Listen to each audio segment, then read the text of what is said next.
اعوذ باللہ من الشیطان الرجیم بسم اللہ الرحمن الرحیم وَوَهَبْنَا لَهُ إِسْحَاقَ وَيَعْقُوبَ كُلًّا هَدَيْنَا وَنُوحًا هَدَيْنَا مِنْ قَبْلُ وَمِنْ ذُرِّيَّتِهِ دَاوُودَ وَسُلَيْمَانَ وَأَيُّوبَ وَيُوسُفَ وَمُوسَى وَهَارُونَ وَكَذَلِكَ نَجْزِي الْمُحْسِنِينَ۔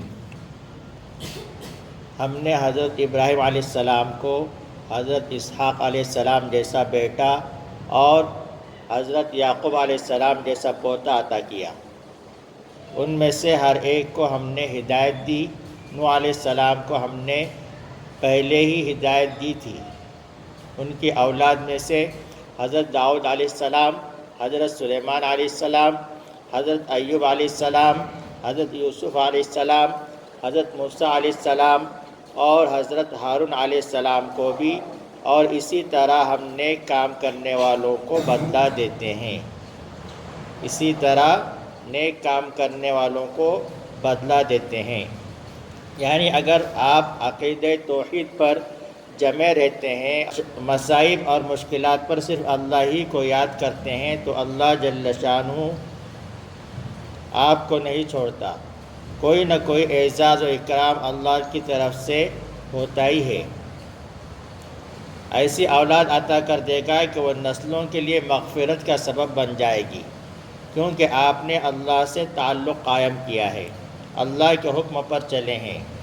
پہلے حضرت ابراہیم علیہ السلام، پھر حضرت اسحاق علیہ السلام اور پھر حضرت یعقوب علیہ السلام کا ذکر کیا۔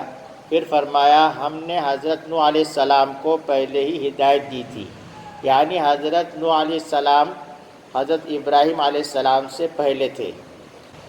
حضرت نوح علیہ السلام کو آدم ثانی بھی کہتے ہیں۔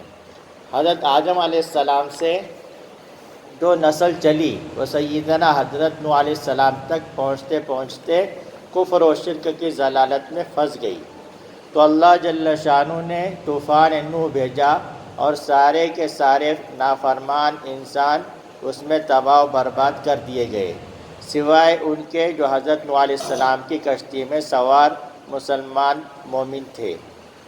باقی واقعہ تو آپ جانتے ہی ہیں۔ اس میں کچھ باتیں جو تم لوگوں کو بتانا ہے۔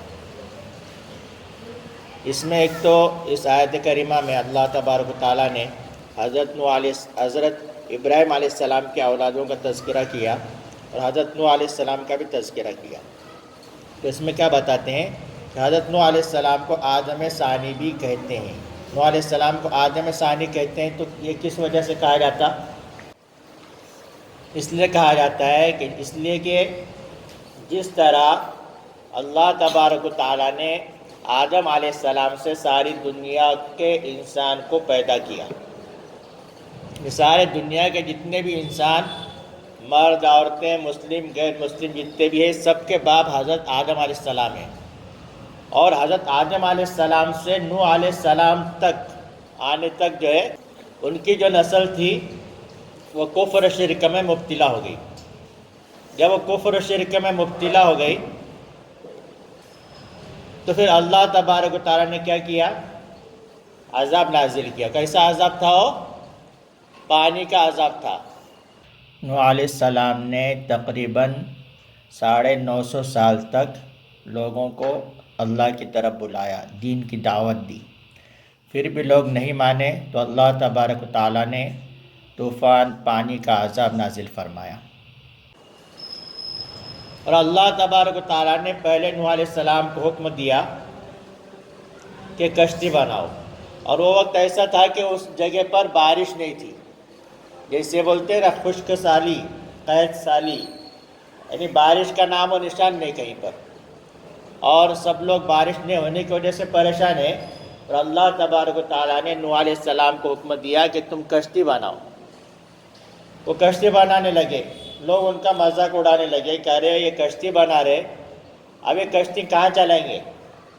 اس لیے کہ بارش نہیں ہے اور آس پاس میں نزدیک پانی بھی نہیں ہے، کشتی کہاں چلائیں گے؟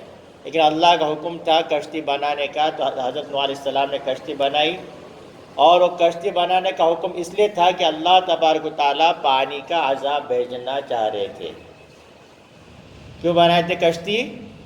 اللہ تبارک و تعالیٰ پانی کا عذاب بھیجنے والے تو ایمان والوں کو محفوظ کرنے کے لیے اور دنیا کے جو جانور ہے تو ان کے جوڑوں کو محفوظ کرنے کے لیے اللہ تبارک و تعالیٰ نے حکم دیا کہ کشتی بناؤ۔ تو حضرت نوح علیہ السلام نے کشتی بنائی، اور پھر جب اللہ تبارک و تعالیٰ کا عذاب نازل ہوا، ایسا عذاب نازل ہوا، ایسا پانی برسا کہ آسمان سے بھی پانی برس رہا اور زمین سے بھی پانی نکل رہا، اور اتنا پانی برسا کہ ساری دنیا پانی کے اندر ڈوب گئی۔ ہم لوگ دیکھتے ہیں کہ کہیں سیلاب آیا تو ایک گاؤں، دو گاؤں، ایک شہر، دو شہر یا پورا ضلع ڈوب گیا، ایسا سننے میں آتا، لیکن پوری کی پوری دنیا جو حضرت نوح علیہ السلام کے وقت میں ڈوبی۔ اور یہاں تک کہ اللہ تبارک و تعالیٰ نے نوح علیہ السلام کا جو بیٹا تھا اس نے اسلام کو قبول نہیں کیا تھا، اور جب نوح علیہ السلام نے اس سے کہا کہ تو اسلام قبول کر لے اور کشتی میں سوار ہو جا، تو کیا بولا کہ میں جو ہے پہاڑ پر جا کر ٹھہروں گا۔ تو اس کے خیال میں یہ ہے کہ پانی کتنا آئے گا، آ کے تو سمجھو 10 فٹ 20 فٹ 50 فٹ 100 فٹ پہاڑ تک تو اتنے ڈوبنے والا نا۔ تو اس نوح علیہ السلام کے بیٹے نے نہیں مانا۔ جو لوگ ایمان لائے تھے، جنہوں نے اللہ پر ایمان لایا، نوح علیہ السلام پر ایمان لایا، تو اللہ تبارک و تعالیٰ کے حکم سے نوح علیہ السلام نے ان کو کشتی میں بٹھا دیے۔ اور وہ کتنے تھے، کچھ بتاتے کہ 80-84 لوگ تھے صرف۔ اتنے لوگوں کو کشتی کے اندر بٹھایا گیا، اور سب جانوروں کے جوڑی جانوروں کے وہ کشتی کے اندر بٹھائے گئے۔ بہت بڑی کشتی بنائی ہوئی تھی، تو سب جوڑے اس کے اندر بٹھا دیے، اور جیسا بارش ہونے لگی اور جیسا زمین سے بھی پانی نکلنے لگا تو کشتی خود بخود پانی میں تیرنا شروع ہو گئی۔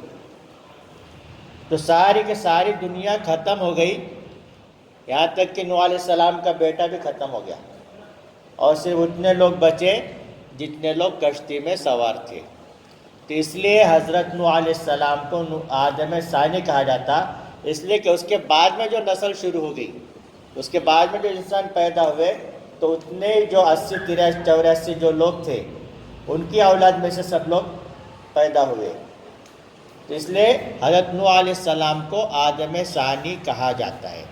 روایتوں کے مطابق 40 دن تک پانی برستا رہا آسمان سے، اور زمین سے بھی ابلتا رہا۔